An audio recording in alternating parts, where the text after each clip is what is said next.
Please rise for a moment of silence, followed by the Pledge of Allegiance.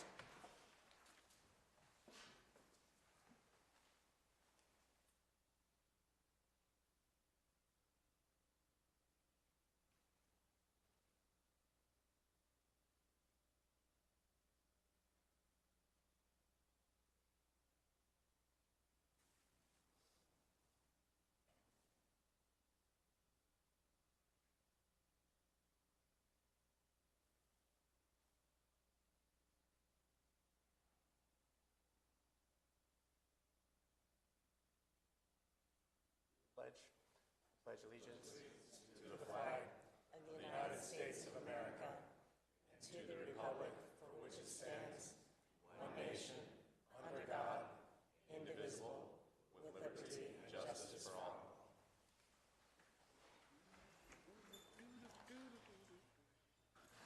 Council members have received a copy of the City Council meeting from February 4th and the workshop from February 12th. Are there any changes or comments on those meetings? Yes, Mr. Mayor, I have a couple of questions. I just need some clarification on the, looks like under the new business from the City Council meeting, 3186. We have a sentence there that says, Mr. Rivard mentioned that there are currently 7 parking spaces behind the building and that the city owns the parking lot adjacent to the facility. My question is, are those 7 parking lots part of the building, or are they owned by the city? I just needed clarification on that. My understanding was they were all owned by the city. Okay. All right, we will get that clarification. A few more. I apologize. No worries. Then if we go to 3181, where we talk about the 2% utility tax, I just wanted to clarify there, if it's my understanding that I guess I want to understand whether that is a mandatory state tax or whether that is an optional state tax. My understanding, according to the recording, was that it was mandatory. I'm thinking that may not be the case, so so we're doing a little bit more research on that. I mean, the language in the state statute seems to be permissive, but we're just trying to confirm that that the local level has the authority to set the amount. I think they do. To do it at all, right? Pardon me? Or to do it at all. Or to do without. Okay. Just a couple more. Again, I apologize. If we continue on that, on page 6 in the last paragraph there, we're talking about the fire hydrants. And I think it's important to include in the fire hydrants the role that we were told, the role that the firefighters actually play in determining, where the placement of the fire hydrants and the capacity of that. Because we did mention that. And I think, hopefully it may be the last, I think it's the last, I got one more. If you go down to 3180, we go down to the 3rd paragraph on the same page, 6. It was my understanding that the overflow happened this year. And the minutes say May 2017, and it was my understanding also that the correction was done within the last couple of months. Right. So if we can just clarify that, I would appreciate it for the record.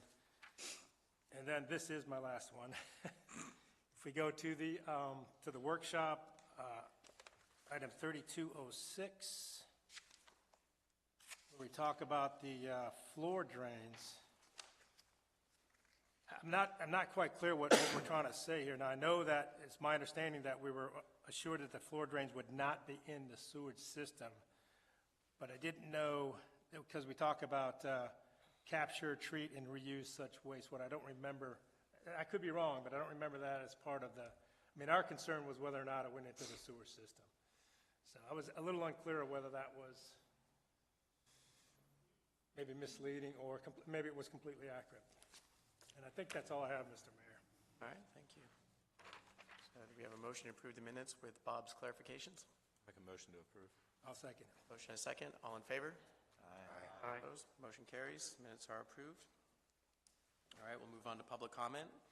This portion of the agenda is designed for members of the general public to share thoughts on items of interest in the community. Council members may ask clarifying questions or discuss procedural matters, but are not permitted to discuss the policy merits of any issue unless it is scheduled for discussion. We'll have 3 minutes. I'm going to go a little longer today for some folks. All right, first up, Brad McGuire and then Duncan King.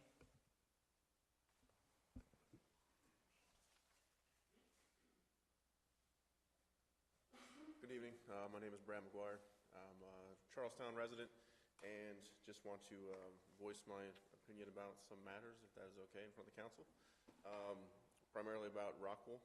I haven't spoken at many of these, but I would like my voice to be heard. And basically, the fact of the matter is that I have 3 children with cystic fibrosis, which is a lung disease where their mucus within their lungs thickens, and currently the average lifespan for them is about 37 years old, and they do daily treatments to help clean their airways and things of that nature.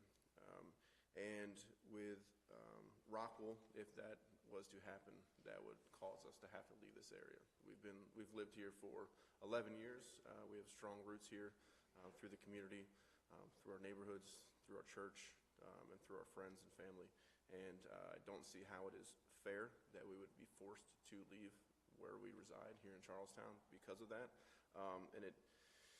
As a veteran, and as we say the pledge to our flag, I also find it hard how it would be allowed that a foreign country would be allowed to come in here and build a plant from a foreign power and then force me to have to leave my community, my city, and force my kids to have to leave as well, or of course suffer the effects, which obviously I can't have that happen to my children.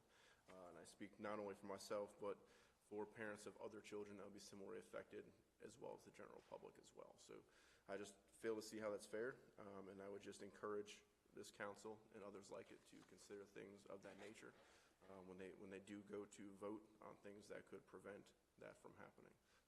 And I ask, I encourage, I plead whenever I can to, when those votes come, to vote against those initiatives for those reasons. So thank you for your time. Thank you. Thank you. Duncan King, and then Nancy Gregory. Well, forgive me if you can't hear me. My passion gets in the way of me speaking sometimes, so I had to have somebody give me a statement. So I'll keep on track really quick. My wife and I are residents of Charlestown and CTUB ratepayers. We are strongly opposed to the sewer bond for many reasons. First of all, Rockwell should be a good neighbor and pay for their own infrastructure.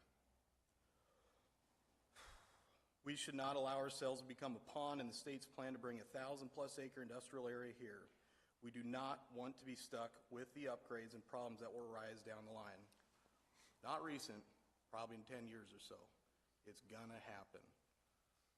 The lack of transparency and lingering unanswered questions should give everyone pause. We worry about CTUB's ability to even handle the current waste after they admitted they've already had issues with overflow due to increased rain. Please represent us, as you have done well so far. I appreciate that. And what we want for the future of our community, and vote no for the sewer bond.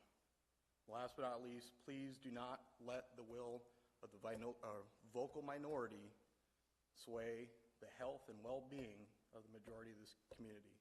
I have read the HIP plan. I am very impressed with it. And I think this would be a serious issue as we go forward into that plan, financially especially. Not you guys. You're very smart. You've been here. You've done this. Please think about us and our children. As the gentleman said before, it's a foreign company. I don't like it. I hope you have a good day. Thank you. After Nancy Gregory, Barbara Kraft. I'm a Charlestown resident. Chemicals, sewer use, water numbers, there are no clear answers from Rockwell. How do we know that their industrial waste won't cause corrosive and expensive damage that the taxpayers will have to pay for? How about the cost of maintenance over time? CTUB now says that they will modify their numbers as they go along after saying that they wouldn't do phased permitting. Is this a joke? No free money for this $2.5 billion company. They need to pay for and be responsible for their own infrastructure. It may not stop Rockwell, but it sends a strong message. Let me recap. Officials 400 miles away in Charleston decided that there would be a heavy industrial factory in the middle of historic and culturally and environmentally diverse Jefferson County with thriving tourism industry and family-owned working farms. Many local officials were pressured and tricked, others knowingly complicit. As soon as contractual agreements were made, Operation Shuttle came out of the closet to become Rockwell, and then came the introduction to the community with open houses with a lot of information. Shoddy permitting, the worst site, less than 1/2 mile from North Jefferson Elementary. Our own West Virginia DEP altered their minimum 1/2 mile recommendation in favor of industry at the risk of our children. There is no room for compromise on this one. Rockwell can't build this factory in Denmark because Denmark is phasing out fossil fuels and the European Union has banned formaldehyde, so they export their pollution to vulnerable West Virginia. I have studied Denmark, and it is rated as the 33rd best place to live on the planet. They do everything right, educating their children well, making sure they get jobs, taking care of the environment. 80% of their workers are unionized. Their government works for the people. Unfortunately, our government is working for the multinational corporations against the people. The opposition to Rockwell is prepared for a multi-year legal, political, and media battle to save Jefferson County from heavy industrialization. I request that every one of you on this board do the right thing and vote no on this sewer bond. Thank you.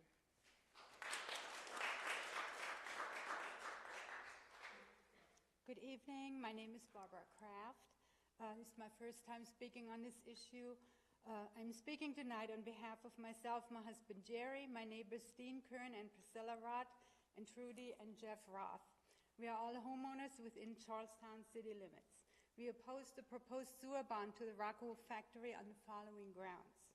Public funds should never be used to enable a heavy polluting factory such as Rockwell to plant their monstrosity in the middle of scenic and historic Jefferson County. The way in which the debacle of Rockwell trying to build here has unfolded is beyond the pale, and we believe that the majority of Jefferson County residents are opposed to this heavy industrial polluter coming here. Why should Charlestown City Council release $16 million of public funds to construct a sewer line for Rockwell? We do not see any benefit. Rockwell is constantly proposing more industrial wastewater. Nobody has an exact figure of how much wastewater CTUP is supposed to process. The latest figure is 46,800 gallons per day. This number has been steadily increasing without new permits having been issued. Where does it end? We would also like to know what is in that industrial wastewater and how can we believe what Rockwell tells us about that. The proposed sewer line is much larger than needed just for Rockwell, with the intent of bringing even more heavy industry to that site. Unacceptable. Do we remember Freedom Industries declaring bankruptcy as soon as they found the chemical leak in the Elk and Canal rivers? We do not want Charlestown City Council to be complicit in paving the way for Rockwell or any other heavy industrial polluter to flood our city and county with toxic pollution from which we can never recover.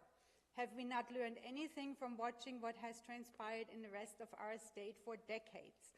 Do we really want to destroy the beauty of Jefferson County and turn this into another chemical valley? We urge our city council members to stand up to whatever forces are pressuring you to issue that bond and be firmly on the side of Charlestown citizens, your neighbors, friends, and family. And what I mentioned, I neglected to read, but seriously, we're not that concerned about rate increases for the sewer because you don't issue the bond. We're much more concerned with clean air, clean water, and being able to continue our lives the way we're used to it. So thank you for your time. Thank you. Diane Blust and then Juliana Brogna. Good evening.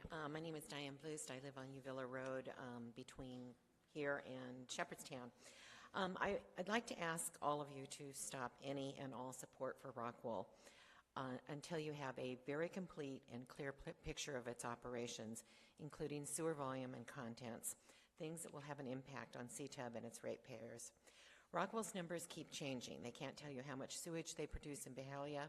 They won't provide us with details of their production chemicals, pleading corporate secrets. Rockwell's dissembling makes it impossible to really understand what we're dealing with and how much we're dealing with.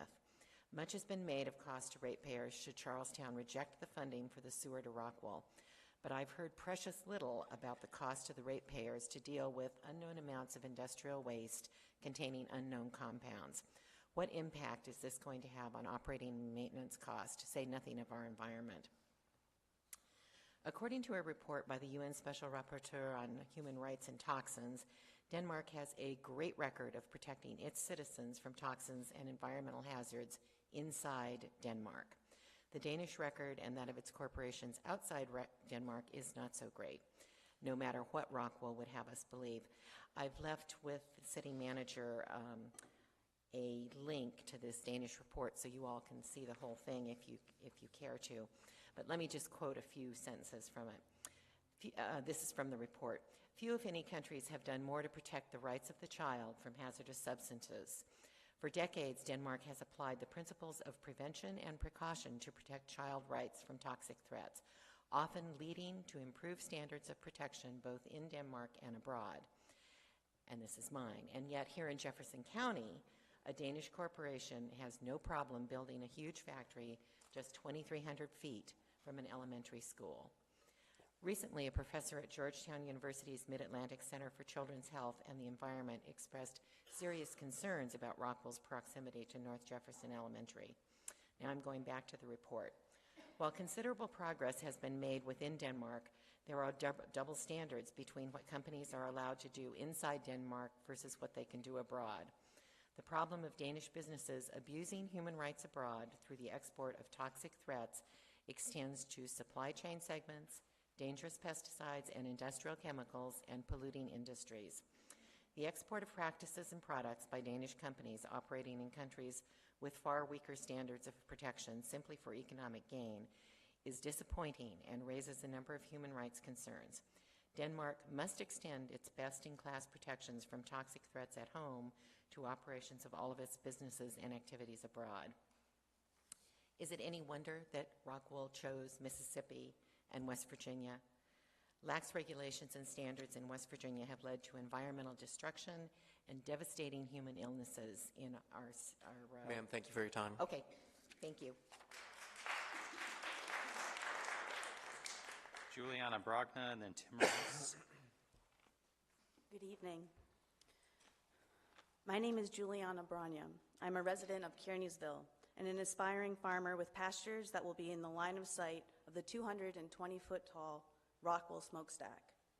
I would like to bring to your attention a troubling lack of transparency from the Charlestown Utility Board staff that has affected the public's right to know and understand the details of the proposed Route 9 sewer project.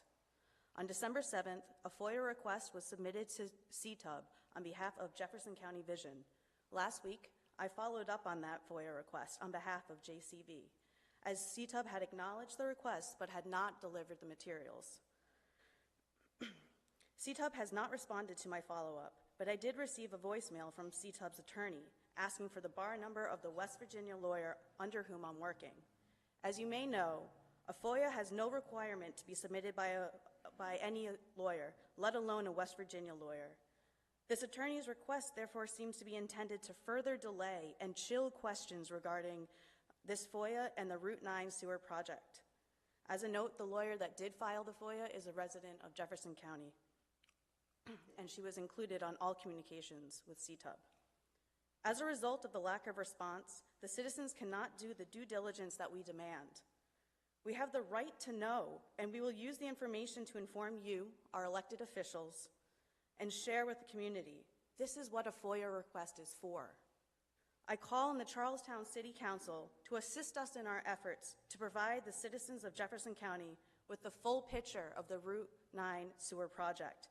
I ask you to do what you can to compel CTUB staff to stop delaying and to please respond fully to our FOIA request. Thank you very much. Thank you.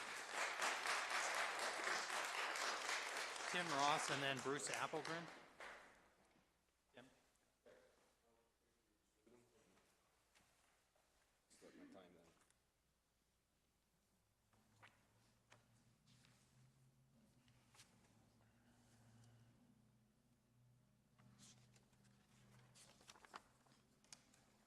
Just a little handout, visual aid. I'm Tim Ross, live out on Flowing Springs Road in the county. In a letter to the West Virginia DEP dated January 9th, responding to a notice of violation, CTUB Director Jane Arnett wrote, CTUB further asserts that it expects future rainfall conditions to return to normal, and the likelihood will be that the collection system flows will return to normal. Now, I doubt that CTUB as a whole made this assertion, and if I was a member of CTUB, I would take exception to being included in this letter.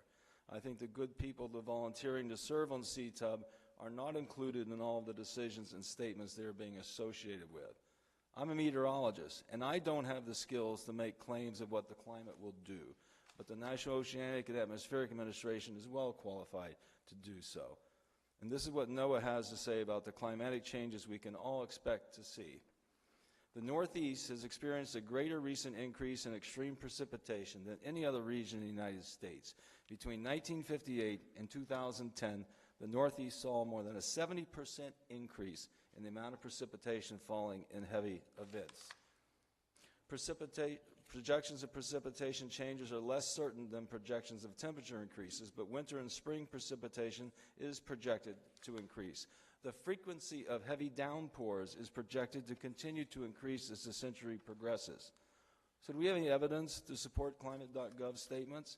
In 2016, 12 West Virginia counties were presidentially declared disaster areas from flooding. In 17, 4 more. 18, 8 more, including Jefferson were added. That's 44% of our state's counties were declared disasters. And many of them still haven't recovered. Many of them might not ever recover. Climate change science predicts total precipitation to increase as well as the number of extreme precipitation events. CTUB's assertion that precipitation will go back to normal goes against all accepted science. But what does science have to say about this upcoming year? So the maps I gave you, now is a good time to look at them.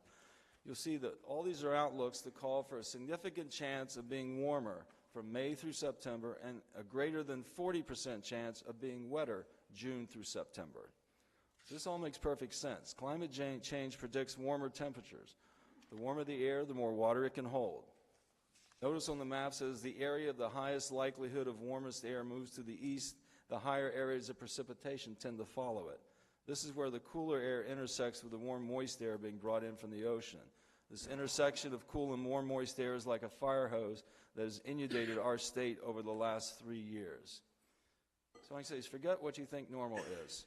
Ask yourself, is CTUB, is this community, and our infrastructure prepared for what the future is forecast to bring? And to follow up something Diane said, this factory here that Rockwell is going to put in is going to put out like 10%, just under 10% of all the sulfur dioxide that Denmark has from all their factories. Thank you very much for listening. Next up, Bruce Applegren, and then Dan Casto.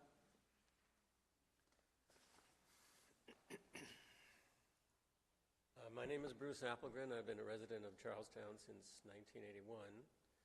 I am opposed to the sewer line or any other line, gas line, that would allow heavy industry in Rockwell to exist in this county and destroy it. I got up the other morning and my tap water was yellow, so I called and complained, and they didn't know what happened. So I thought to myself, what is going to happen when Rockwell causes this? So I reviewed Jim Cummins' analysis of the geology of the area and noted that he said if the groundwater is contaminated, it would take hundreds of years to reclaim. I also noted the other day that in 2012 there were 15,500 wells in Jefferson County. If the groundwater goes, the wells go. So I would urge you to vote against the sewer bond and protect Jefferson County from Rockwell and heavy industry. Thank you. Thank you. Dan Casto and then Ray Bruning. Hello, thank you, City Council, for allowing us the opportunity to address you tonight. So I really believe that a lot of these concerns about Rockwell are truly held beliefs of these individuals. So, let's just say that you actually agree with all of their concerns. Let's still look at the facts, though. This City Council has limited power. The Clean Water Act, your power, none. Clean Air Act, none. Federal law preempts you doing anything. If folks really have a concern about the law, great. They need to go to the lawmakers who can change the law. They're members of Congress, House of Delegates, State Senate. That's not your role. So knowing that there are folks who really are concerned about their health and safety. We all live here as well, by the way, Jefferson County Prosperity. We also drink water. We breathe air. So yeah, we're concerned. So we decided that we were going to go find the facts out for ourselves. So we went to Mississippi. Actually, the Rockwell plant, I know folks have painted it as being so far down in Mississippi, it just takes hours and hours to get there. 30 minutes from downtown Memphis, we're at the Rockwell facility. Less than 10 minutes from the highest end suburb of Memphis is the Rockwell facility. High-end restaurants, bars, Mercedes-Benz dealers, you name it. They even have a movie theater. So that is how close, unlike Charlestown, that is how close the Rockwell facility is to very high-end development. So this whole viewpoint of the world's going to come to an end for Jefferson County's economy, it's false, because it hasn't happened in Milton, Ontario. It hasn't happened in Mississippi. Hasn't happened in Tennessee. So we have posted these videos unedited publicly. We interviewed the folks who run the sewer system. We asked questions that have been asked here. They answered them. I'm not a sewer expert. I don't claim to be. I've admitted that to you, Councilman Tolbert. I'm not an expert on sewer rates. I'm just going and trying to find the information from the experts. The experts down there have said they've had no problems with Rockwell's waste flows. They don't consider them to be any different than any other waste flow. They have no issues of industrial waste because no industrial waste enters their system. In fact, if it did, based on their system, it would kill their entire system because they use a microbial system and the microbes will all die. So the proof's in the pudding there. Look at it yourself. I ask you to do it. I'm sure that the folks down there will be more than happy to look over any questions that you send their way. We also spoke to the fire department. They've had no issues. Safe work environment. They've had, I believe it was three responses in the last 5 years. One gentleman, unfortunately, had a heart attack a couple weeks ago. Another gentleman tripped and fell once. And I think they also had a false alarm at the factory at one point in time. No major truck accidents involving Rockwell. Your time's up. Thank you. Thank you very much. Next up, Ray Bruning and then Tom Adsit.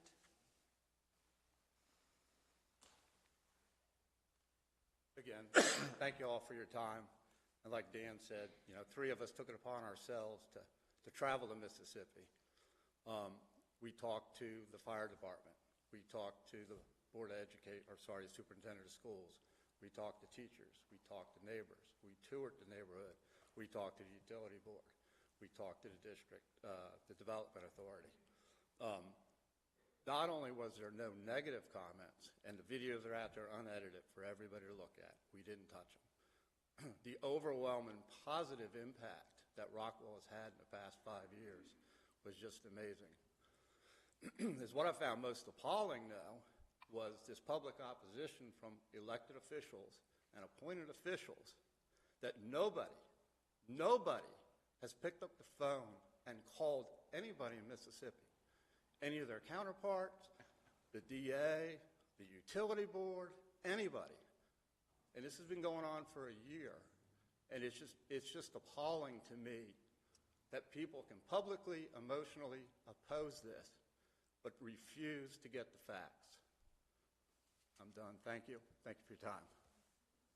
Tom Adsit and then Kurt, Compton, sorry. Hello, I'm Tom Adsit, Jefferson County resident. I went down as the cameraman. And you guys will be receiving more videos as we get them prepped and out. I'll give you, from what I saw when we toured the plant, the place is exceptionally clean. They go out of their way to maintain the place very well, not a drop of dirt on the floor. I think the guy that runs the place was telling us that I think about 90–95% of the materials recycled back into the manufacturing process, so there's very little waste that goes in the landfill at all. The numbers were staggering, and we couldn't find a single person that gave us a negative comment on the factory being there. It was a quite remarkable place to see. There's actually a birdhouse on the property, and there's agricultural surrounding it, including horses walking out in front of in the farm fields out in front of the plant. But their economical growth has been fantastic since Rockwell has come in, and they all attribute it to the Rockwell plant. Thank you very much. Kurt Compton and then Chris Marshall.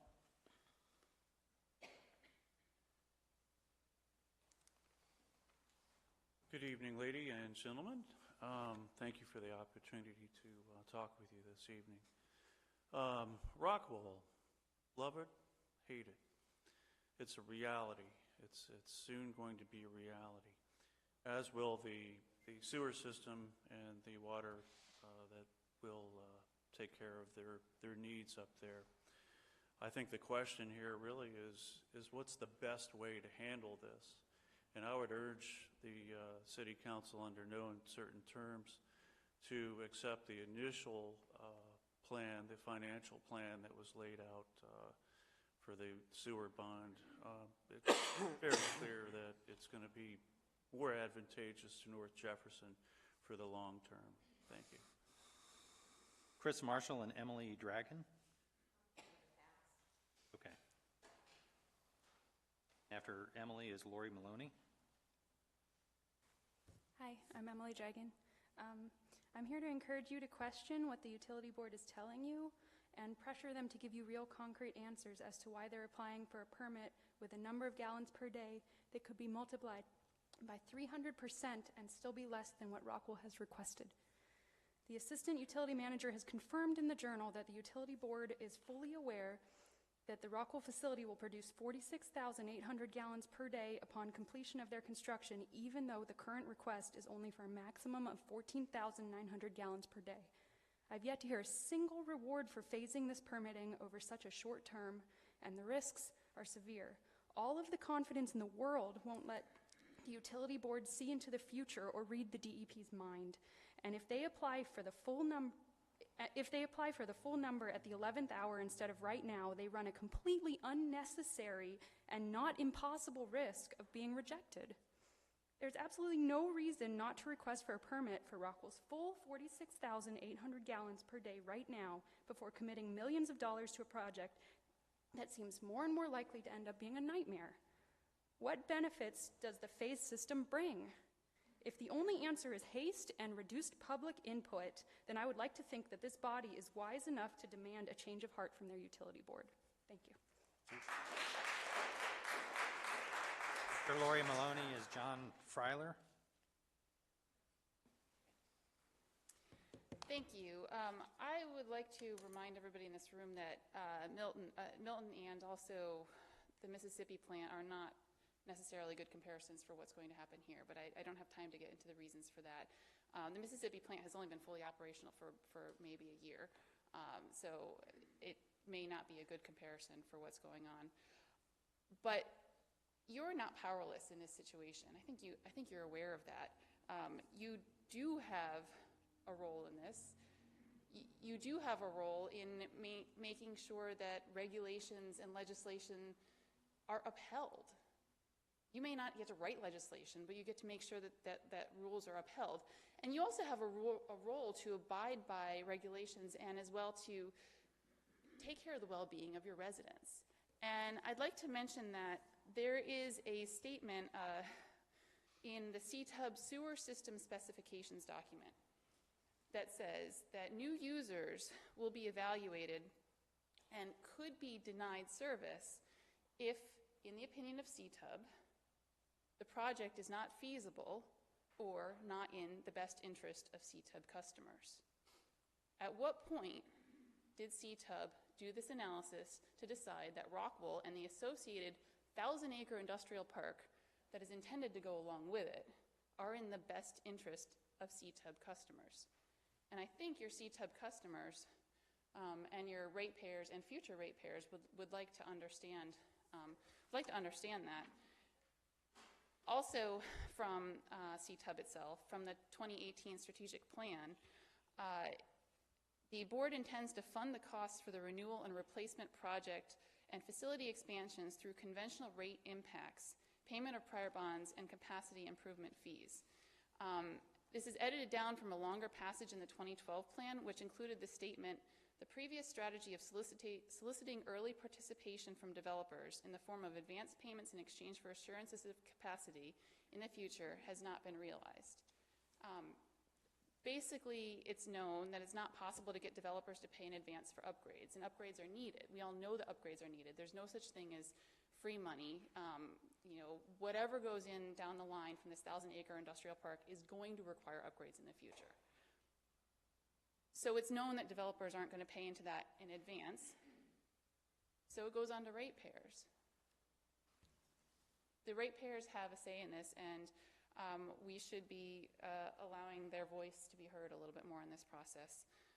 Please vote no on the Rockwell Industrial Sewer Line for the sake of your ratepayers and the best interest of your residents. Thank you very much. Thank you. John Freiler and then Dana Anders. Hi there, John Freiler here, Jefferson County resident. My background is in industrial operations. I've worked for various American companies and actually worked for an American company that was bought out by a Danish company. So the point of view I've come to appreciate is that the Danish companies are very much responsive to community outreach, to being good neighbors, and trying to bring the level of manufacturing and responsible manufacturing up. And I find I'm kind of mystified by some of the things that I'm hearing, and I'm heartened by some of the things that I'm hearing about that because they kind of fit in with my experience. I urge you to support the bond. Thank you. Dana Anders and then David Tabb. Hey, my name is Dana Anders, and I live behind T.A. Lowry, and today I got this in the mail. I don't know if anyone else has seen this. Anybody seen one of these other than me? It's from Rockwell, I believe. I just wonder why I didn't get this when Rockwell was going through the approval process or when JCDEA and Ranson were in the planning phases. It addresses everything. It addresses everything from sustainability to the air monitors to a health analysis that they said they're working on the Jefferson County Board of Education with, which I'm not sure that's true now. It may be, it may not be, I don't know. But I am one of those people with a well, and I live about 2 miles within the proposed and any other proposed site for any manufacturing. I can't watch a video and accept what's on a video. I want the facts, and everybody wants the facts, and you need the facts. We all need the facts. That's all we're asking for, are facts. David Tabb.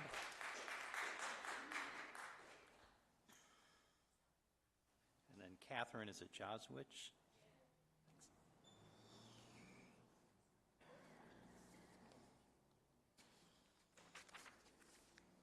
Yeah, Jefferson County resident. Again, I thank y'all for allowing me to speak.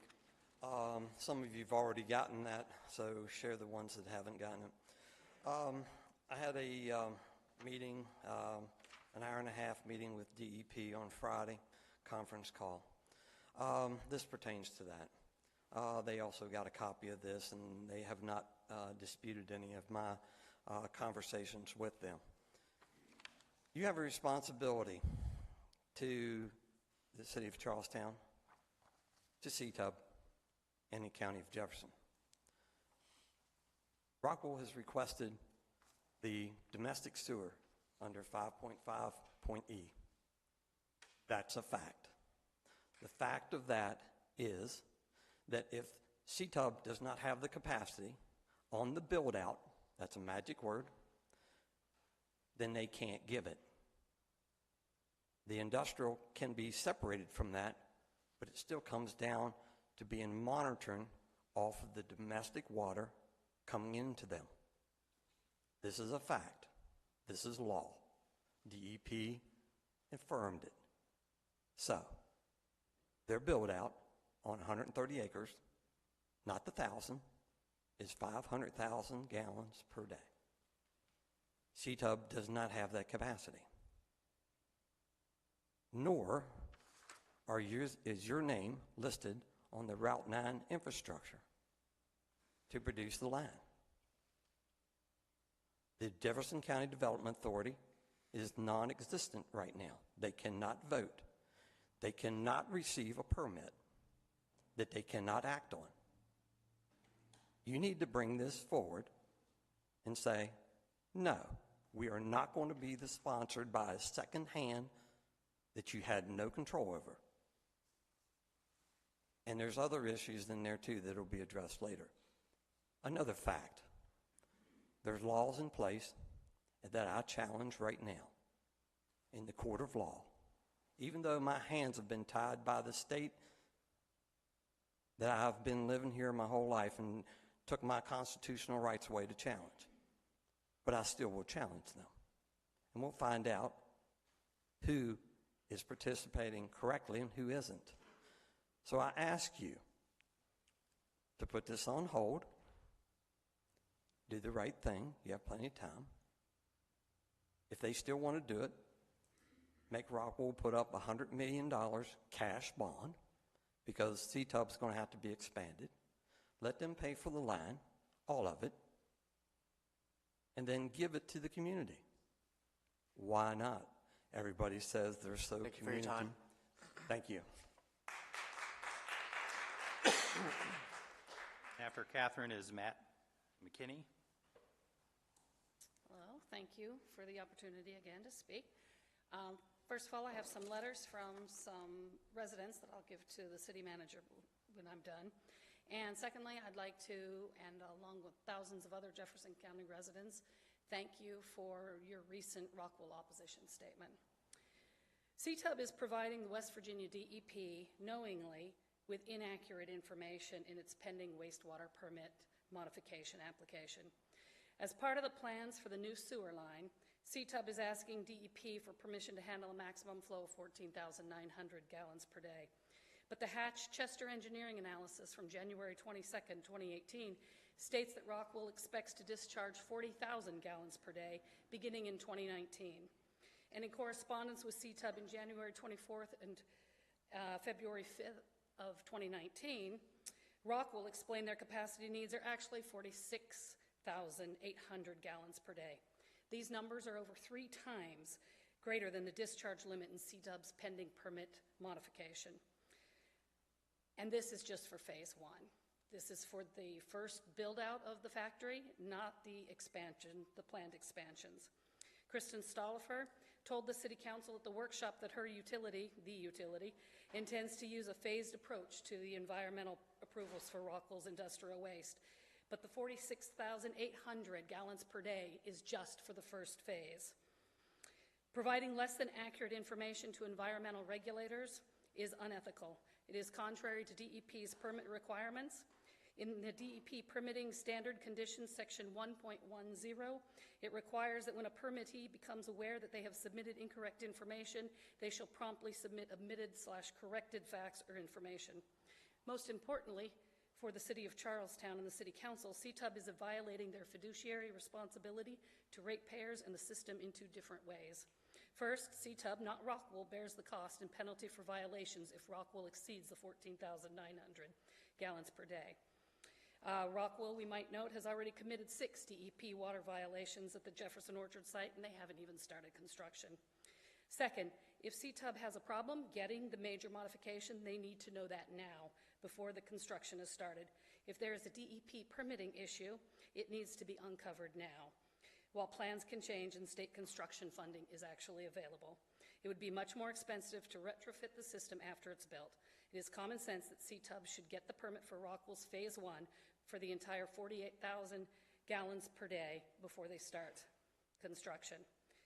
So what CTUB is doing isn't phasing based on Rockwell projections. It is gaming the permit process to avoid major modification in order to rush construction of this sewer line. In doing so, they are putting at risk onto the system and the ratepayers. It's a political calculation, and it's contrary to CTUB's duty to ratepayers and the public interest. Why isn't CTUB using the Hatch-Chester numbers? Why isn't CTUB using Rockwell's own data in the modification? There's no reason for CTUB to proceed with inaccurate estimates to the DEP. The City Council and CTUB Board should demand that the CTUB update the permit application with the DEP to Thank you for your reflect accurate comments. numbers. Thank you. Matt McKinney. Thank you for your time. I appreciate it. I'll keep this brief. My name is Matt McKinney. I live and work in Jefferson County. I just wanted to urge you guys to vote yes on the sewer bond. You know, that you get a lot of loud people on both sides in regards to this Rockwool thing. But keep in mind, there's a lot of people that are out here that don't care one way or the other as far as Rockwool and how they are, but they do care how their sewer bill is going to be affected by this. As we all know, there's more than one, you know, it's not just a sewer line to Rockwool. There's a lot of other projects and a lot of other repairs that's involved in this low interest money that's being available. You know, I don't think this is something that's prudent to table until the problem just, you know, goes away, because that's not how it's going to work.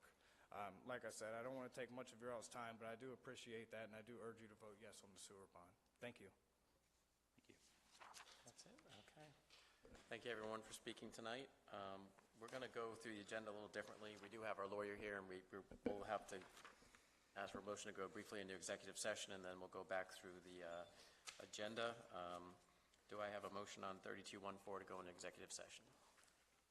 So just to be clear, one is to discuss a contract matter, and the other is discuss an issue that's protected by attorney-client privilege. So moved.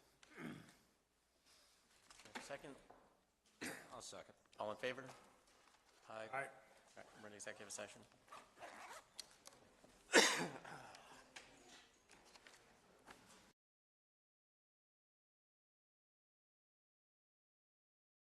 Out of executive session and back into regular order. We're going to move on to 3208, letter of support for Claymont Restoration. Hi, everybody. My name is Kit McGinnis, and thanks for making time. I know you have a lot on your agenda, so I'll be brief. I'm writing a grant to the West Virginia State Historic Preservation Office for restoration of the Claymont Mansion. And I've done many grants for the mansion before, including the State Historic, Save America's Treasures grant, and many grants from the State Historic Preservation Office. And this year, I'm writing another one. And part of the requirements in order to get a grant or to get letters of support from community members. And the city's written a letter of support before under Mayor Smith, but because we have a new mayor and a new city manager, I thought it would be a good idea to come in and just talk about Claymont and its historic significance. It's a Washington family home. It's the largest of the homes in the state. And the city annexed all the way to the Claymont border, so we're neighbors. And so this year what we're going to be working on is the south-facing roof over the veranda is leaking like a sieve. And so, like I've said, we've gotten many grants in the past, but if anybody's had any relationship with a historic home, you know that the work is endless. And so I'm asking for your support again in this letter, in this application that we're making to the state. So if you have any questions, I'm happy to answer, and thanks for your time. Thank you, Kit. Any questions? Support and no money, though, right? Say again? Support, no money. It's just letter of support. Yep. Okay. Good. And I already sent a draft letter to Debbie, so it shouldn't be a hard thing to do. And we have that here. I'll go ahead and make a motion that we authorize the mayor to sign the letter of support. I'll second. Great. Thank you very Second. much. Any further discussion? Hearing none, all in favor? Aye. Thank you. Unanimous. Thank you, Kit.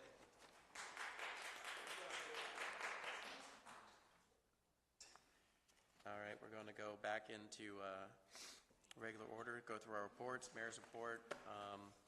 In response to some really disgusting language coming out of our legislature, I passed a proclamation declaring February 14th LBGT Human Rights Day in Charlestown. Let's move to the ward reports. Ward 1. I went down to the police station. Police station is looking very good. They're doing the IT stuff, getting that done. And looks like we'll be moving in Friday. I think that's... This weekend. Wow. Yep. Very good. Chet. Ward 2. Real quick, I'd like to congratulate one of our constituents, Lauren Zaglifa of the Thundering Herd of Marshall University. No relation. Finished second in the pole vault at the Conference USA Indoor Track and Field Championships on Sunday in Birmingham, Alabama. with a jump of 12 foot 8 inches, or PR, so we're thrilled about that. Again, just a reminder, in case we see is it 4 to 8 inches? What's the latest? 4 to 7. 4 to 7 inches of snow in the forecast. Please try to keep the fire hydrants clear of snow. Citizens Fire Company recommends a 36-inch radius clear around each hydrant when minutes count, so that'll be handy. So I have a teenage son who will help dig out fire hydrants if that happens in the neighborhood. So just please keep that in mind. Thank you. Ward 3. I just wanted to mention that I've had a series of introductory meetings with our new downtown development coordinator, Liz Cook. They've been great. I've officially passed the baton from being the Main Street Charlestown liaison over to Liz, and she had her first board meeting, which I did not attend for the first time in 12 years, which was kind of nice. But at any rate, we are working together, and I'm actively working with her as a support system as she needs it. So we've finished up our initial sessions, and I've turned over 12 years of digital documents to her. You talk about your FOIA dumps. This was pretty All right, Ward 4. I just wanted to bring to the attention of the council, the Church of St. James has partnered with the Mobile Food Bank, okay, and they became an official agency partner back in August. And since that time, they've actually served 631 families, total of 32,705 pounds of food they've been able to process through St. James to these families. They average about 160 families and 8,200 pounds of food a month. So that's pretty good. That's kind of the good things that are going on in Ward 4. Great to hear, and kudos to St. James and its volunteers. Fantastic. All right, let's move on. Do we have any committee reports tonight? All right, let's move on. We did have a finance committee meeting. We're just going over the preliminary draft of the budget, so there was nothing to report. That's why there's not a written report. Thank you. Let's move on to the city manager's report. But that's a good segue. So just as a reminder, we will have a workshop before our next council meeting where we'll introduce the proposed budget at that point. So just want to make sure people remember that, again, we'll be starting at 6 at the next meeting for that workshop. That's March the 4th? Pardon me? Is that March Yeah, the 4th? that'll be March the 4th. Yep. Might be a long night for you. The other item I just wanted to mention, the utility board meeting. We did hold a utility board meeting last week. One of the items that was on the agenda did not get acted upon. We did not act upon. That was the executing the 5G engineering agreement with Hatch Chester, and then engaging them to do task order 1, which is the estimate for the Rockwell sewer line. And the reason for that is there was a little bit of confusion about whether or not it was clearly on the agenda. So rather than try to push that through, they've scheduled a special utility board meeting for Thursday, the 21st, so Thursday of this week, to take up that matter. So how it might affect council is, again, this is the one that it's supposed to be done within 45 days, the revised cost estimate, so engaging Hatch Chester may delay that a few days, but doesn't seem to be material. What time was that? So that'll be at 4 o'clock here in City Hall chambers, Okay. or council chambers. That's it. Thank you, Darrell. Let's move on to the police chief's report. A couple quick things. I still owe you January stats. I know Mike likes those. We just had a hiccup with staff that had been off trying to get that done. So hopefully next meeting I'll give that to you. I mentioned we did have a residential burglary last week. Happy to report. Took us about 20 minutes. We got him, made an arrest, recovered the property, returned it back to the property owner. So it was a good win. But later that evening we did have a robbery on Augustine Avenue. Obviously, we're working through that one right now, working on our leads. Don't have anything at this point that I can really share.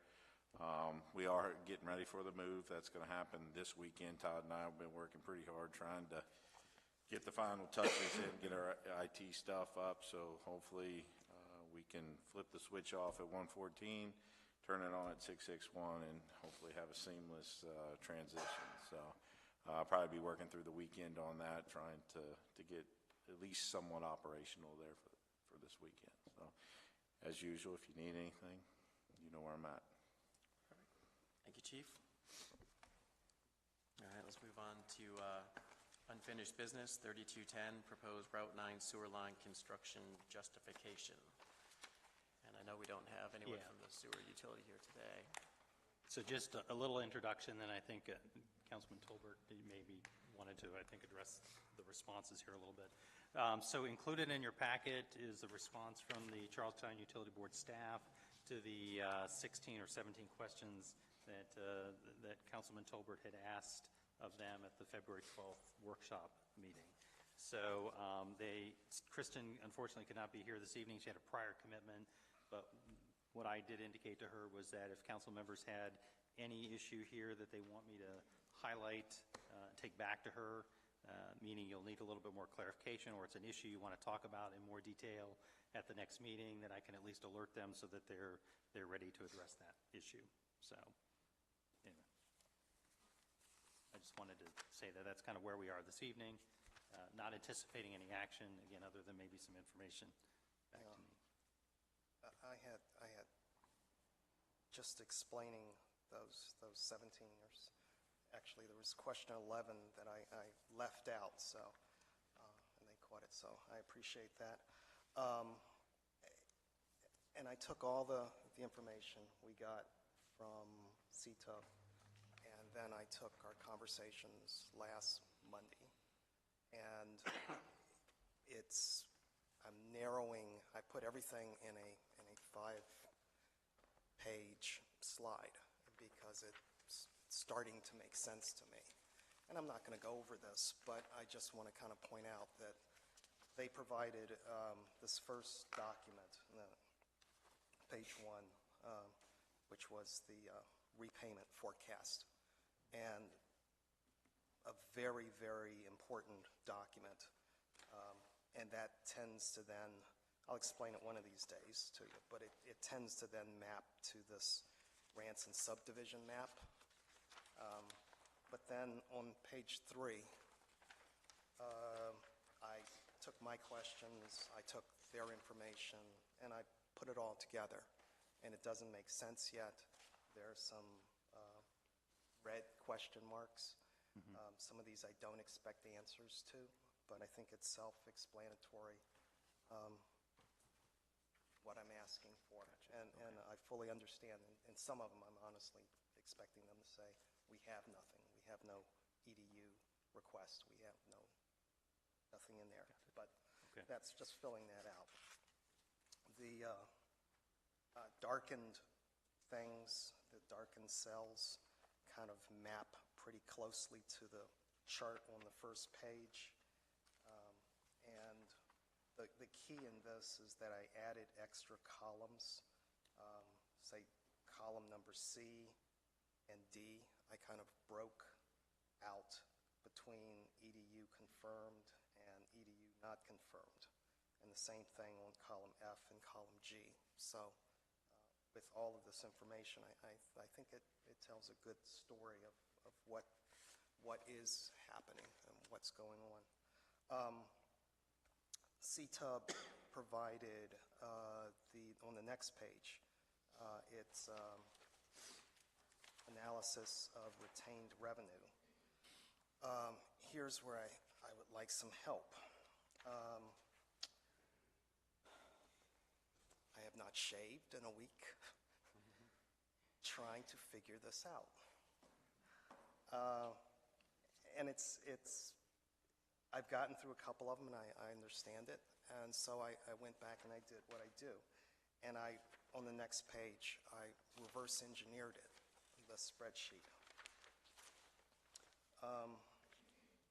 Again, 17 lines trying to explain, trying to take each one of these fields and trying to understand them.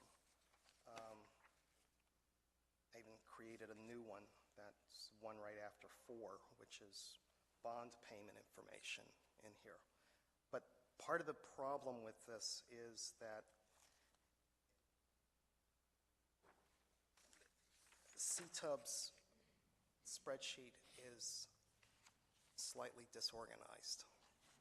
in that it jumps between information on the bonds, and then it jumps to 5.5. And then there's some fields that are missing, and then there's some fields that should be combined together. Then there was that whole new thing, which is actually bond payments, and to figure out, what the bond payments would be. I had to create a whole new column. And several of these columns, in using the formulas, I found that some of the columns, you have to use the same information in other columns. And so it's like column number 9, I had to use twice, and column 7, I used twice. I'm not completely clear on this information. And so what I ask is a very simple thing. On the last page, there is a very, very simple spreadsheet that kind of organizes the bond revenue alternative and the standard line extension, Rule 5.5. And I ask that we ask CTUB to fill this spreadsheet out. It should not take more than it took me a couple of hours to build this spreadsheet. They already have all the information, and it should not take too much to figure this out, and it kind of organizes this chart and kind of gives us a better understanding of what the difference is between the revenue bond and the 5.5 extension. And part of the reason I asked this, and there's a problem, and if you want to study it, if you want to spend all your time next couple of days, there's a problem in column 8, in column 7, and column 9. And there's a $3.8 million thing that I cannot understand. And part of that is because the columns are, one column is 5.5, the other column is bond, the other column is this, the other column is that. And I think if we were to get a much clearer understanding of how this is organized, this would be good. So I would ask, I hope the council would support, that we ask CTUB to reconstruct their spreadsheet using this. If they don't like that, then something very close to this where it basically breaks out your revenue bond from your alternative 5.5. Thank you. Just a quick question. I can see this being a question back. So on your last page, on the standard line extension rule 5.5, I'm assuming you mean the same project scope, correct? Yes. Okay, because I see them asking that question. And that is based on the $10 million, $10 million thing. And it's rather interesting. Check something on basically what we got from CTUB is it was a comparison for the $10 million project if you use the 5.5 route, or the $10 million if you use the bond route. And I did not know of this existence of this packet that we got handed out. And there's a whole lot of other options in here. And it seems to me, 1 through 7. Yeah. Well, 6 options is what they play on. And just reading in the executive summary, option 4 in here, I believe. Nope. Oh, was it option 4? 3 and 5 provide what we need it to do at a much smaller scope, but still solves, or we provide sewer service to the customer, takes care of Burr Industrial, takes care of the flowing springs, and also has capacity for future development, but it doesn't give us the Cadillac or the tractor trailer that the 10.5 would give us, that in reality we may never use, because a lot of these EDUs that you have in your spreadsheet that are not confirmed have been out there for a long time. been used for decades to bolster future and present sewer system projects. So I think, I like where you're going, and I didn't really fully understand what you were doing at the workshop, but I would like to see a de-scoping of this project to where it's not $10 million. We don't have to go to this spending money that we don't need to spend, and we have a more manageable system that takes care of everything we need to take care of. That has not been compared to anything as far as the bond money, the 5.5 or anything. All we get is the tractor trailer with the bond, and we get the tractor trailer with the 5.5. And I think that we can probably do exactly what we need to do by de-scoping for a lot less money than we have here. Plus, I think the whole maintenance issue, if we don't use this capacity, this really exploded capacity, if you will, on the option 6, whatever they decided to do, if we're not going to use that anytime future, does it make sense to spend that money to do it?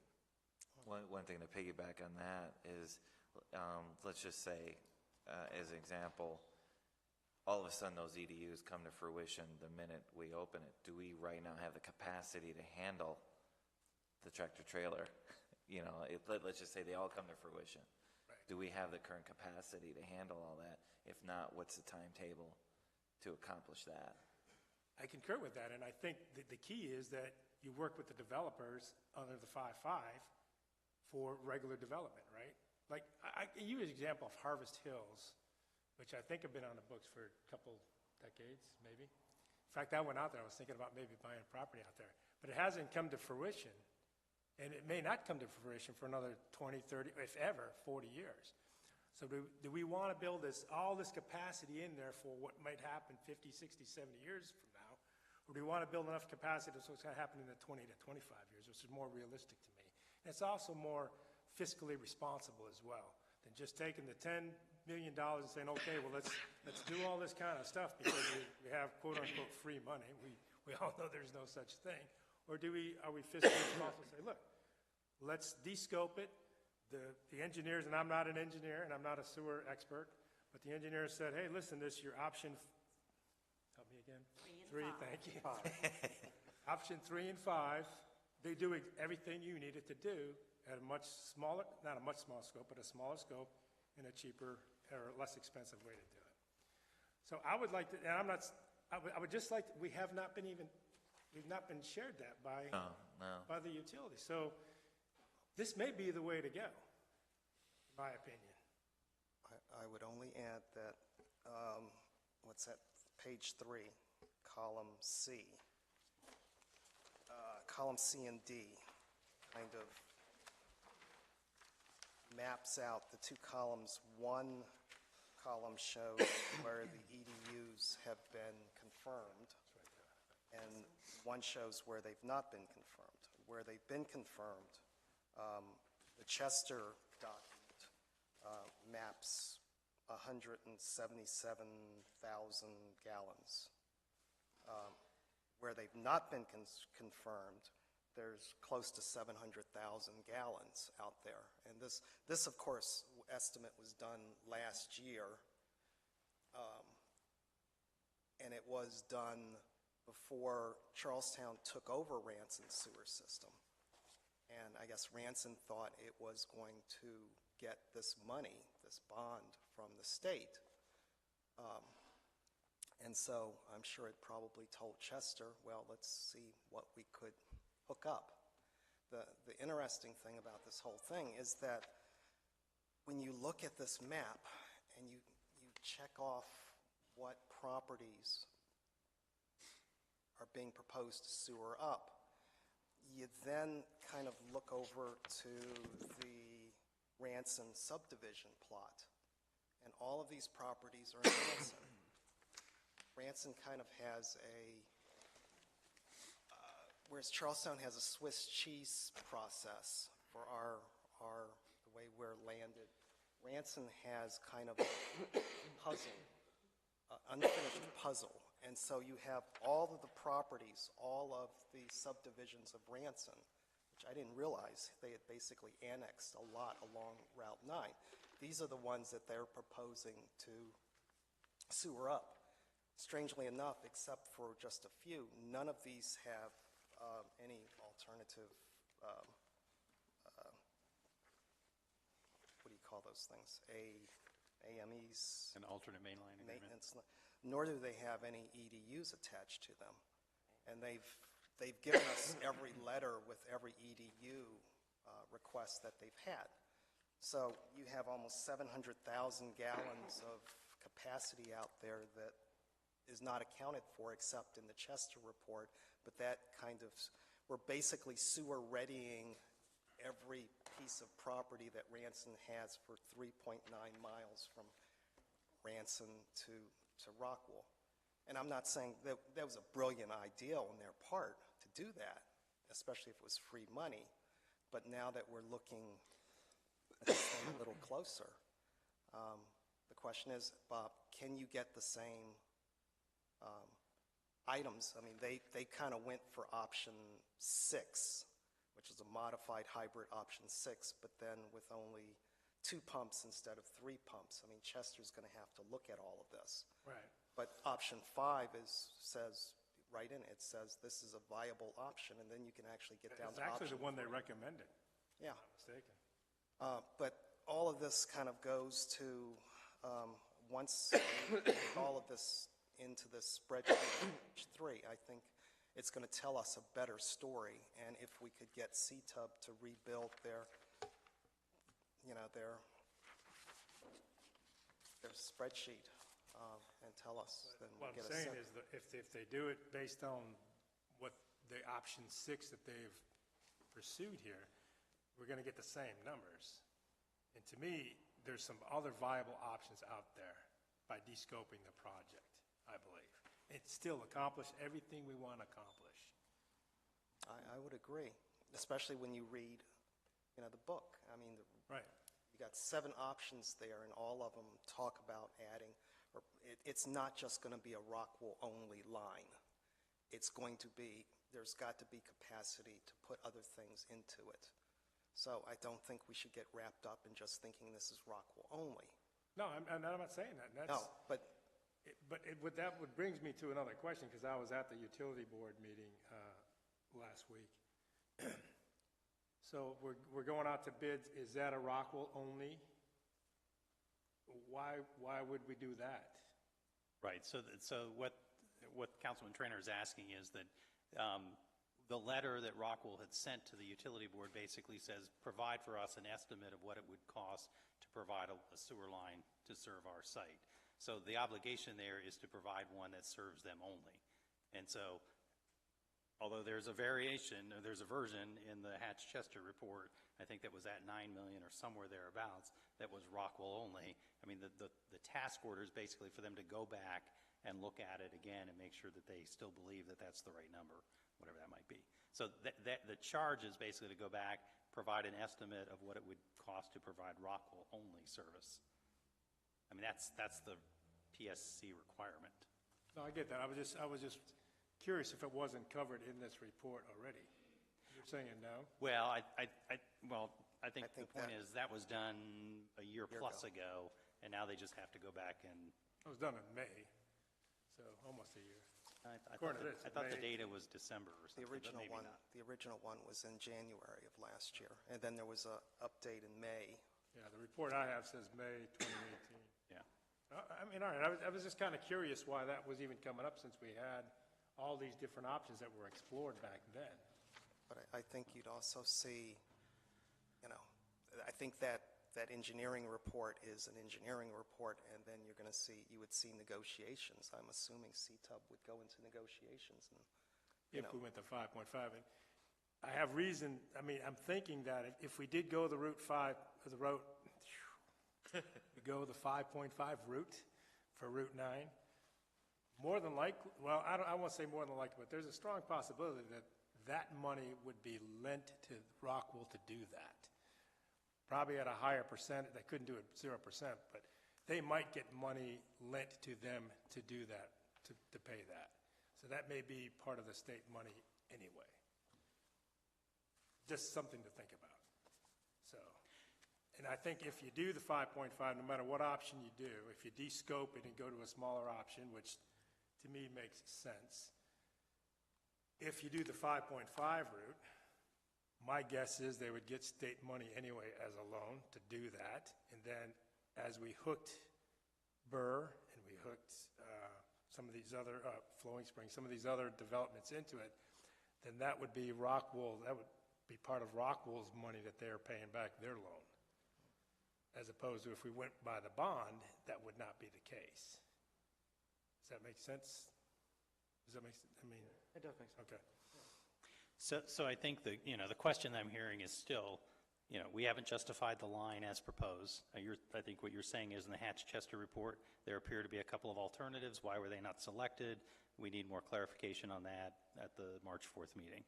And then you think one way we get there is by revising the analysis a little bit to look at the data slightly different. So let me see what we can do on the data side, but certainly we'll make sure that. I think we need to look at the options and the data side on the options too. I don't know if this is. Well, I'm a little, my concern here is timing. That's I'm exactly a what I little was gonna concerned say. about timing because I feel we're committed to this March 4th vote. I mean, it's out there. A lot of the community already knows about it. I don't think we're really in a position to postpone it again. So I'm wondering if we need some kind of a session in between tonight and March 4th where that justification and discussion of these options could be maybe better presented. I mean, I think I'm certainly open to hearing, and I would want to hear from the utility board why. I don't think we really went into that issue. Of all the issues that we went into in huge detail, I don't recall them explaining specifically why they chose that option and opted for the bigger costlier line, other than their development projections are showing 10 years for a build out of some of these facilities. Well, I think we all can look at that and say, that's pretty ambitious.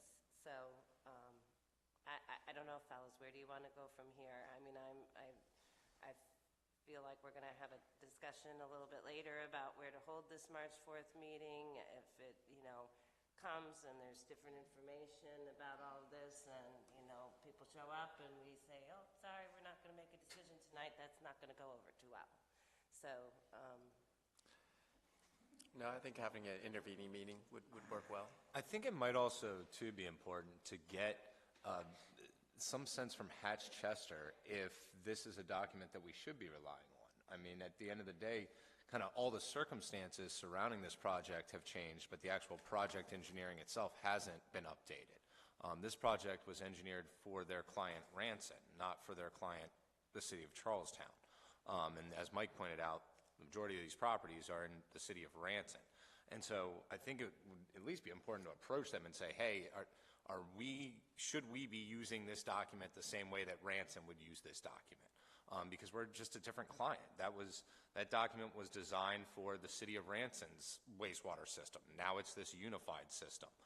Would that document be the same? Would it be different? I assume that would be very different if Hatch-Chester was creating this for a unified utility that we now are, and not just solely Ranson. So I think that might be important too. Are these still the greatest options and the options that we should be considering? But at the end of the day, I mean, in their report, they list option 3 and 5. I got them right? Yeah. They basically say 1, 2, and 4 aren't feasible, aren't good ideas. We recommend, I think, 5, 3, and 6 in that order, 6 being the most expensive, and that's the one we picked.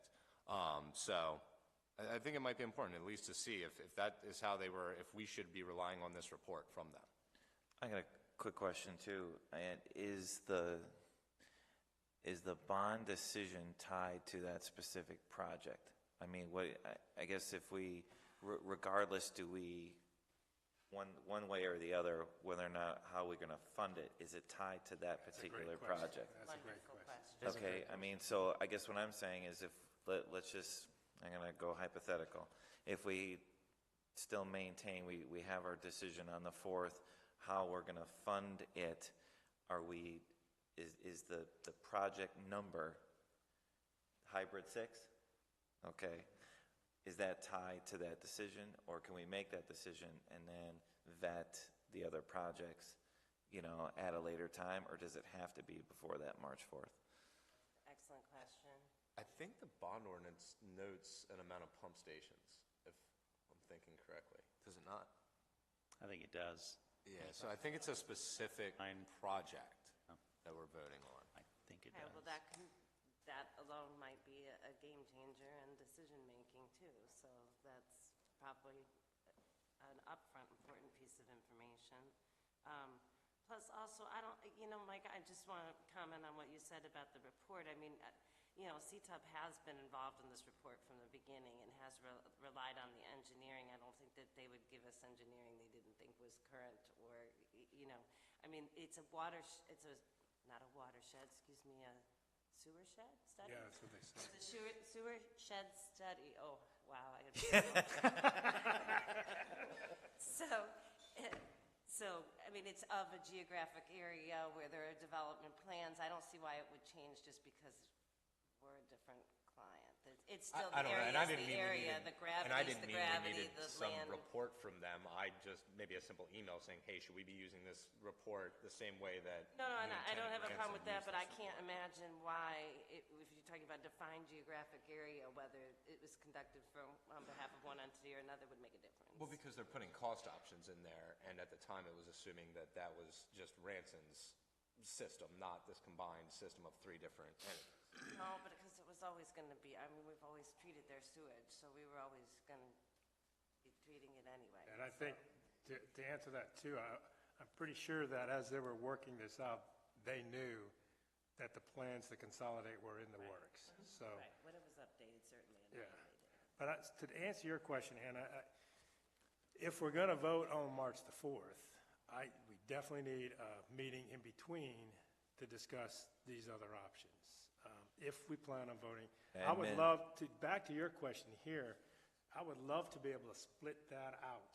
If there's a way to do that, to say we can vote for the funding and then vote for the scope. But we may not be able to do that, but that would be great if we could do that. And, and I'm sure CTUB has a laundry list of reasons they wanted that route. Which could be valid or not valid. I'm sure, guessing they're watching us right now and rubbing their temples. So, and so is Councilman George.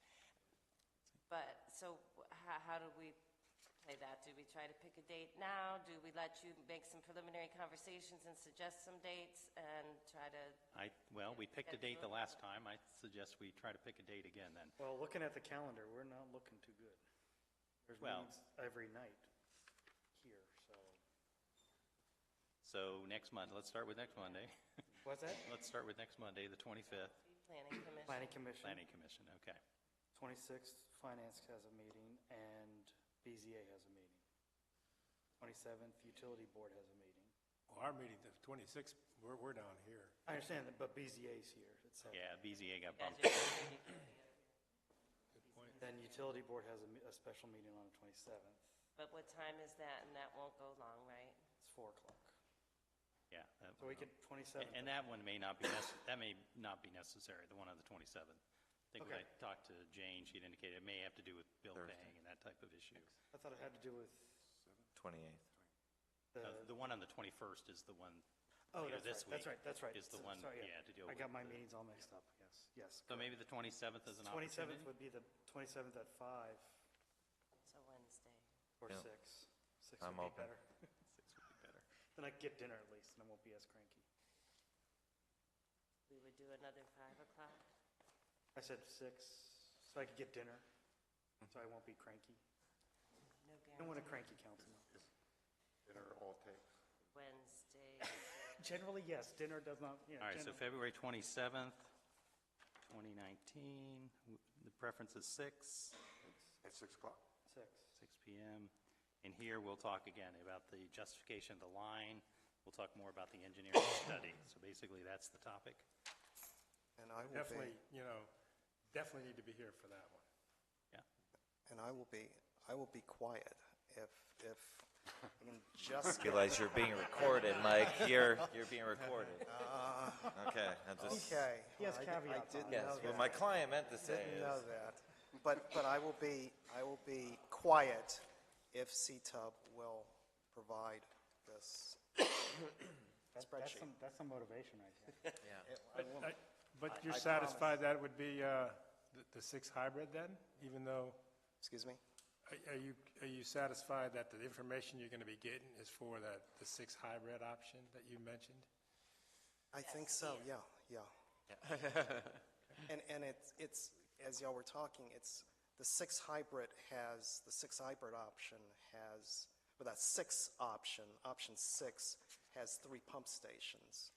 And it has this robust pump station to the right of Rockwool on the same Orchard line. But then, as I've come to find out, that pump station will not be there.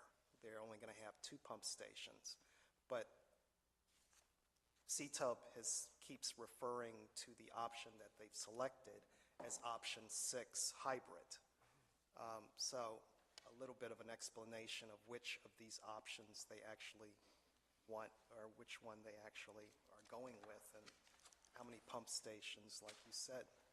But if I can get the last chart filled out and a couple of those red arrows or question marks, then I will be, I'm ready to vote. I think this tells me the story that I need to be able to justify to the few people that have been calling and leaving me messages, and I think I'll be ready to vote on March 4th.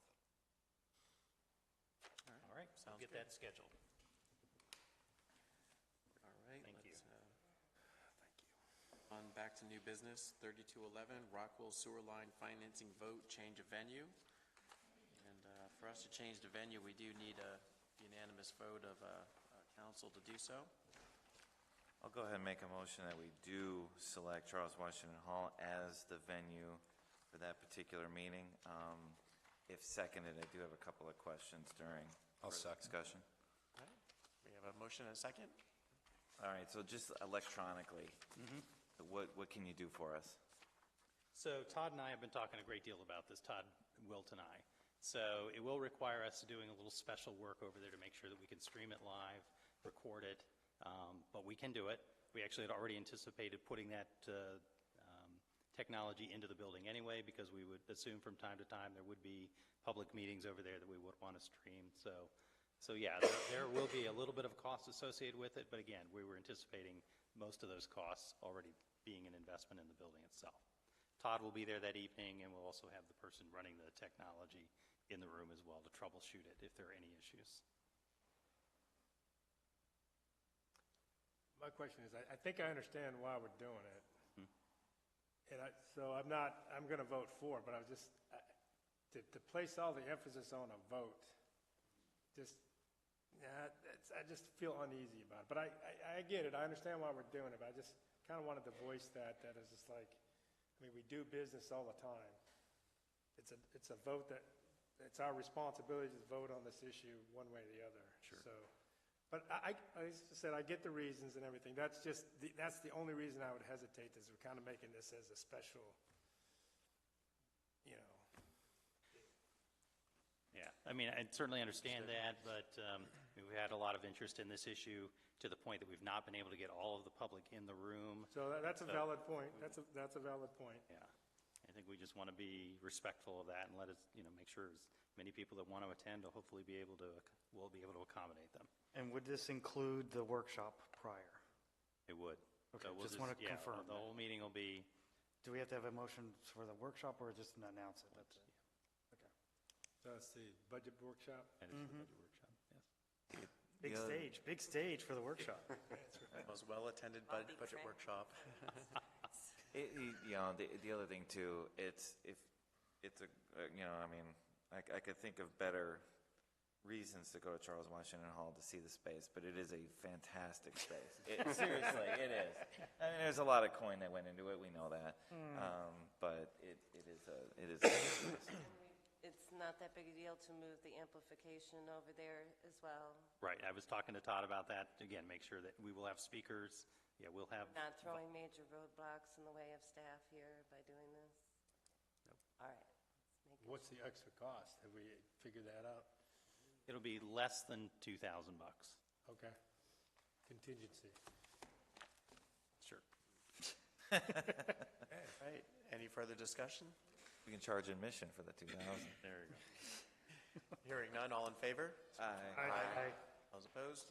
Motion unanimous. Passes. All right. Let's move on to 3213, Request for Qualification, Utilities Legal Counsel. All right, so this is a follow-up to a question we had, or a request we had maybe a month or so ago now. So what I put together is a request for qualifications to seek legal counsel for the city council on utility matters.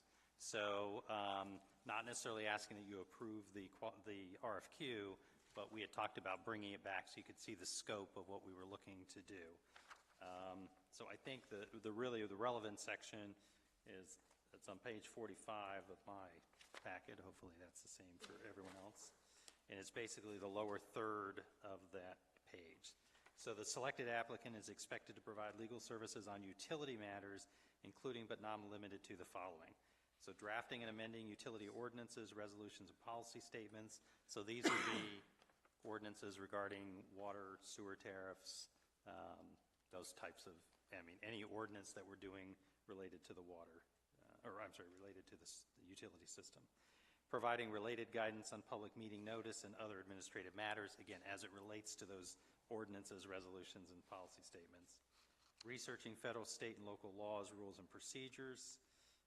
Advising on policy matters affecting the West Virginia Public Service Commission and the West Virginia Department of Environmental Protection. Negotiating and drafting contracts related to real estate or real property condemnations and the purchase or sale of city-owned utility assets, and advising on other related utility matters.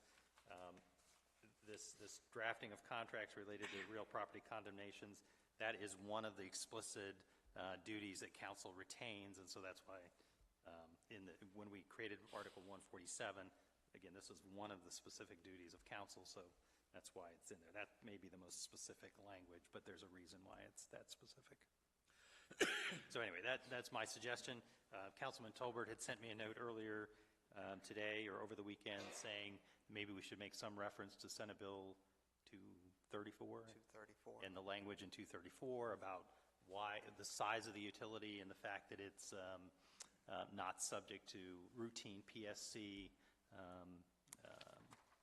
monitoring or regulations. I think that's a good point. That way we make sure we're getting somebody who understands the size and the complexity of our system. I did try to articulate that in the first couple of paragraphs, but it's probably worth noting.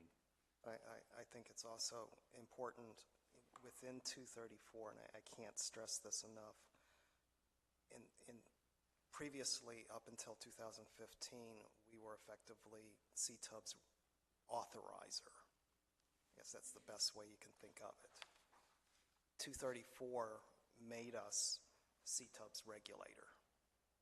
At the same time, we are its authorizer. The language says, the legislature further finds that water and sewer utilities that are political subdivisions of the state providing separate or combined services and having at least 4,500 customers and an annual gross revenue of $3 million or more are most fairly and effectively regulated by the local governing body with respect to rates, borrowing, and capital projects. Therefore, notwithstanding any contrary provisions of this section, the jurisdiction of the Public Service Commission over water and sewer utilities that are political subdivisions of the state is limited to that granted specifically in this code.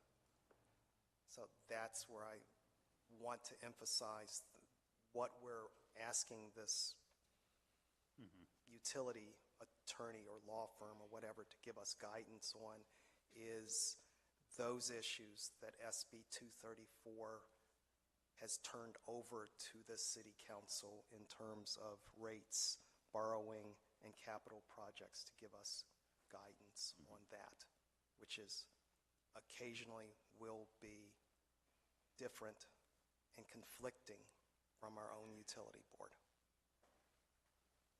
and staff. You're right, and I think I captured the spirit of that with, like, the drafting and amending of the utility ordinances. I mean, that's where the rate changes would take place, so sort of, that's. I think yeah. you And got the it. borrowing, again, those come through an ordinance process in front of council, so again, to the extent that they're involved in that. The capital projects, maybe I mean, obviously, the borrowing is related to that, but, I think just maybe the reference for the SB 234 and that section of it, which is 24 something, one. I think And just that's a referencing great that. point. So I did to go on to say, the selected applicant is expected to attend ordinance committee and city council meetings from time to time or as needed, and the city will maintain separate legal counsel for all of its bond and debt obligation needs, as we had talked about, separating those two duties. So I reviewed it, it looked good to me. The only question I had, I understand it, is if you go to page 49 in the packet, page 6 in the document. Yep. One of the qualifiers is a physical presence of the firm in or near the city of Charlestown. That's a little bit nebulous to me, in or near the city of Charlestown. I get what you're trying to do, and I applaud it, but it's kind of nebulous exactly what is near. That's a good catch, and to tell you the truth, it isn't even feasible, because there really are 3 utility attorneys in the Eastern Panhandle that are either already engaged by various utility boards that would conflict them out or otherwise, so we're not going to find anybody in or near Charlestown. All right, it's out of there. All right, so with those changes then, I'll clean that up. We'll get it out on the street later this week and have about a month for people to provide responses. We'll do the scoring, and then I'll bring it back to council if we need be, to select who the final attorney/firm will be.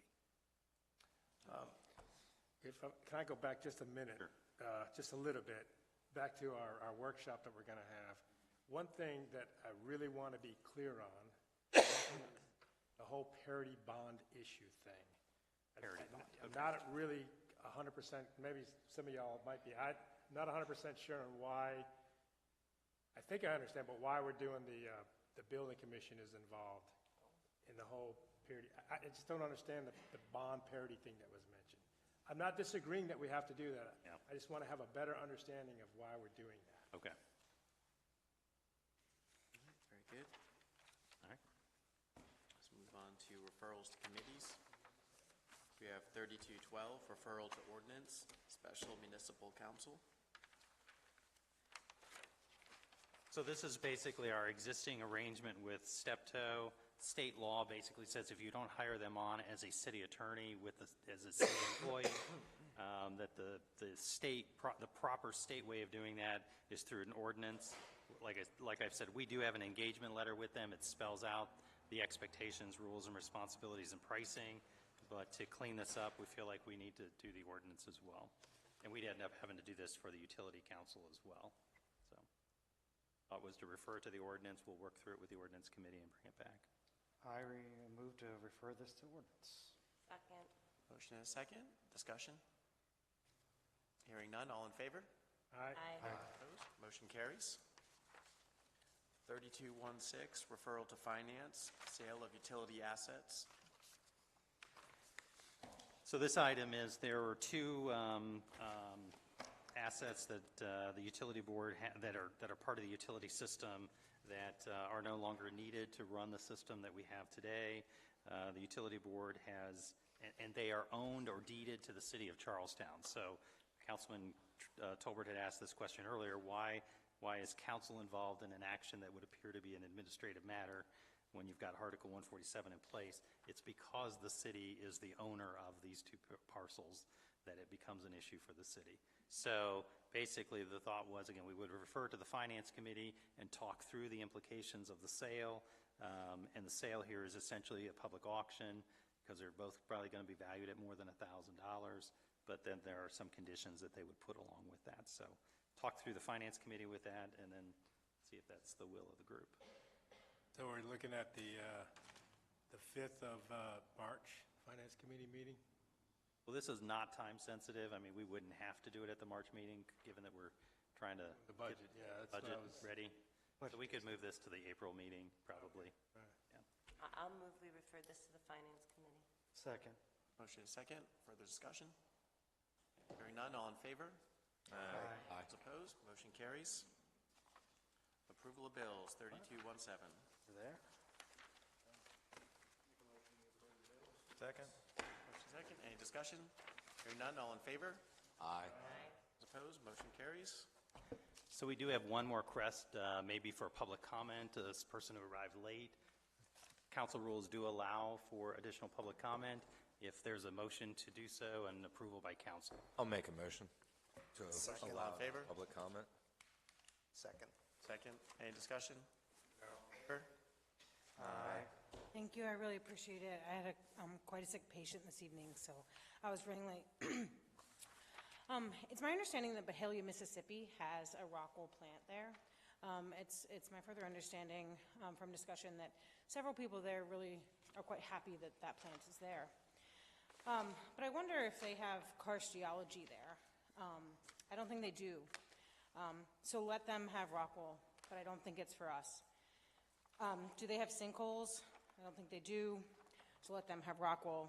I don't think it's for us. Do they have a valley with a confluence of rivers? I don't think they do. So let them have Rockwool, but it's not for us.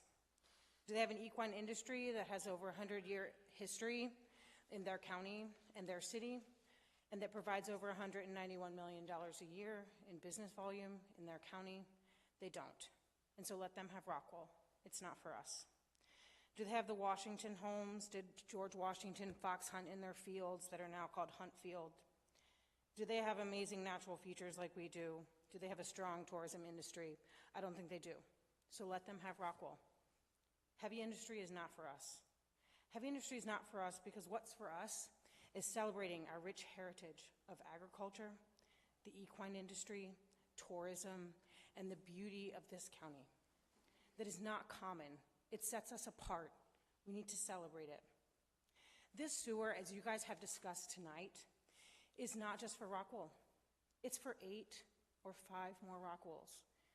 By passing this bond to support the sewer of this size, you're supporting and promoting more Rockwools, more heavy industry, 1,000 acres in the heart of this beautiful county of heavy industry. Heavy industry doesn't get along with our history, with agriculture, with horse racing, with tourism, and with the promotion and preservation of the historic things here. So I urge you to take your time. I realize it may seem urgent. It may seem like you need to act fast. You've put that date, you need to act on that date. But I would urge you to wait, to consider it strongly. Make sure that you've considered everything you need to, because the mantle will be yours. You will hold the mantle for approving a bond that builds a sewer that creates 8 Rockwools, 1,000 acres of heavy industry in this county that does not jive with these things that we should be promoting and that we prosper from. Those are the things that make Jefferson County special and make us so prosperous now. I would urge you to take this time, because this will be a decision that will keep you up at night. And I certainly don't mean that as something for me to say threatening. There are things in my job that keep me up at night. One of those things, one of the hardest things, is the look in the eye of a father as he watches his 8-year-old daughter kiss her best friend on the nose for the last time, before I lay it down to sleep for the last time. That's how you're going to feel about this decision. It's going to keep you up at night. And the thing is that I can go to bed at night and think about that and try to lull myself to sleep, knowing that I made the best decision.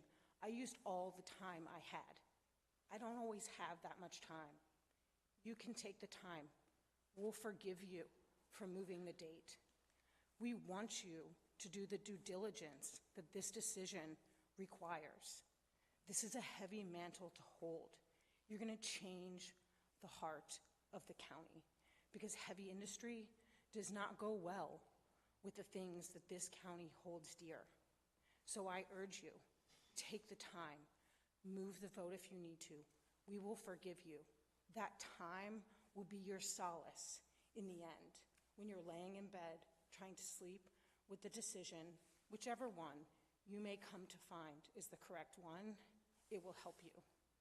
Please. Thank you. Thank you.